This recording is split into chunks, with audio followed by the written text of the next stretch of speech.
Chapter 17. Eleanor saw with great uneasiness the low spirits of her friend. His visit afforded her but a very partial satisfaction, while his own enjoyment in it appeared so imperfect. It was evident that he was unhappy.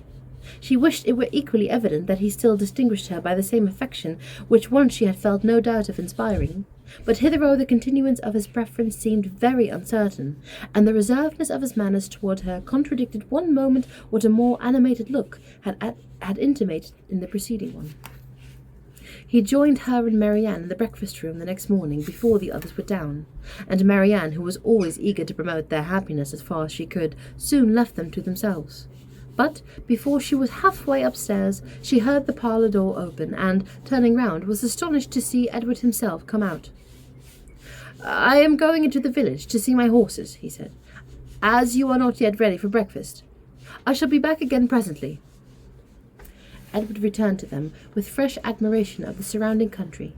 In his walk to the village, he had seen many parts of the valley to advantage, and the village itself, in much higher situation than the cottage, afforded a general view of the whole which had exceedingly pleased him.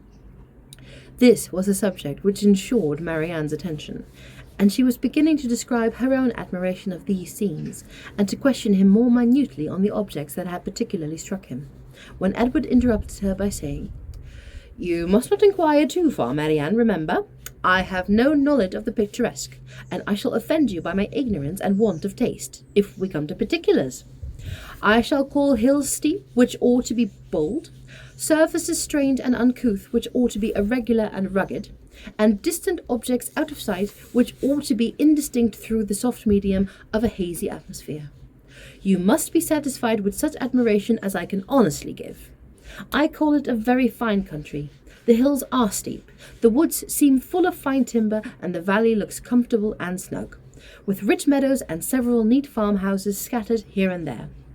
It exactly answers my idea of fine country, because it unites beauty with utility. And I dare say it is a picturesque one too, because you admire it. I can easily believe it to be full of rocks and promontories, grey moss and brushwood, but these are all lost on me. I know nothing of the picturesque." "I am afraid it is but too true," said Marianne. "But why should you boast of it?" "I suspect," said Eleanor, "that to avoid one kind of affectation, Edward here falls into another, because he believes many people pretend to more admiration of the beauties of nature than they really feel, and is disgusted by such pretensions. He affects greater indifference and less discrimination in viewing them himself than he possesses. He is fastidious and will have affectation of his own." "It is very true," said Marianne, "that admiration of a landscape scenery is becoming a mere jargon. Everybody pretends to feel, and tries to describe with the taste and elegance of him who first defined what picturesque beauty was. I detest jargon of every kind, and sometimes I have kept my feelings to myself because I could not find language to describe them in what was worn and hackneyed out of all sense and meaning." "I am convinced," said Edward, "that you really feel all the delight in a fine prospect which you profess to feel. But, in return, your sister must allow me to feel no more than I profess. I like a fine prospect, but not on picturesque principles. I do not like crooked, twisted, blasted trees. I admire them much more if they are tall, straight, and flourishing. I do not like ruined, tattered cottages. I am not fond of nettles, or thistles, or heath blossoms. I have more pleasure in a snug farmhouse than a watchtower, and a troop of tidy, happy villages please me better than the finest splendidity in the world." Marianne looked with amazement at Edward, which compassed him to her sister. Eleanor only laughed. The subject was continued no further, and Marianne remained thoughtfully silent, till a new object suddenly engaged her attention. She was sitting by Edward, and in taking his tea from Mrs. Dashwood, his hand passed so directly before her as to make a ring with a plait of hair in the centre, a very conspicuous one on one of his fingers. "I never saw you wear a ring before, Edward," she cried. "Is that Fanny's hair? I remember her promising to give you some, but I should have thought her hair had been darker." Marianne spoke inconsiderately what she really felt, but when she saw how much she had pained Edward, her own vexation at want of thought could not be surpassed by his. He coloured very deeply, and giving a momentary glance at Eleanor, replied, Yes, it is my sister's hair. The setting always casts a different shade on it, you know. Eleanor had met his eye and looked conscious likewise that the hair was her own. She instantly felt as well satisfied as Marianne. The only difference in their conclusions was that what Marianne considered as a free gift from her sister, Eleanor was conscious must have been procured by some theft or contrivance unknown to herself. She was not in a humour, however, to regard it as an affront, and affecting to take no notice of what had passed, but instantly talking of something else, she internally resolved to henceforth catch every opportunity of eyeing the hair, and satisfying herself beyond a doubt that it was exactly the shade of her own.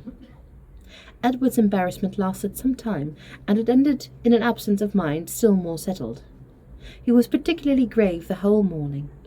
Marianne severely censured herself for what she had said, but her own forgiveness might have been more speedy had she known how little offence it had given her sister. Before the middle of the day, they were visited by Sir John and Mrs. Jennings, who, having heard of the arrival of a gentleman at the cottage, came to take survey of the guest. With the assistance of his mother-in-law, Sir John was not long in discovering that the name Ferrers began with an F, and this prepared the future mine of raillery against the devoted Eleanor, which nothing but newness of their acquaintance with Edward could have prevented from being immediately sprung. But, as it was, she only learned from some very significant looks how far their penetration, founded on Margaret's instructions, extended. Sir John never came to the Dashwoods without either inviting them to dine at the park the next day, or to drink tea with them that evening. On the present occasion, for the better entertainment of their visitor, towards whose amusement he felt bound to contribute, he wished to engage them for both. "You must drink tea with us tonight," he said, "for we shall be quite alone, and tomorrow you must absolutely dine with us, for we shall be a large party." Mrs. Jennings enforced the necessity. "And who knows? You might raise to dance," she said, "and that will tempt you, Miss Marianne." "A dance?" cried Marianne. "Impossible! Who is to dance?" "Why, yourselves, and the Carys, and the Whittakers, to be sure. What? You thought nobody could dance because a certain person who shall be nameless is gone?" "I wish with all my soul," cried Sir John, "that Willoughby were among us again." This, and Marianne's blushing, gave new suspicions to Edward. "And who is Willoughby?" he said, in a low voice to Miss Dashwood, by whom he was sitting. She gave him a brief reply. Marianne's countenance was more communicative. Edward saw enough to comprehend not only the meaning of others, but such of Marianne's expressions as had puzzled him before. And when their visitors left, he went immediately round to her and said in a whisper, "I have been guessing. Shall I tell you my guess?" "What do you mean?" "Shall I tell you?" "Well, certainly." "Well, then, I guess that Mr. Willoughby hunts." Marianne was surprised and confused, yet she could not help but smiling at the quiet archness of his manner, and, after a moment's silence, said, "Oh, Edward, how can you? But the time will come, I hope, and I am sure you will like him." "I do not doubt it," replied he, rather astonished at her earnestness and warmth, for he had not imagined it to be a joke for the good of her acquaintance in general, founded by only on something of a nothing between Mr. Willoughby and herself. He would not have ventured to mention it.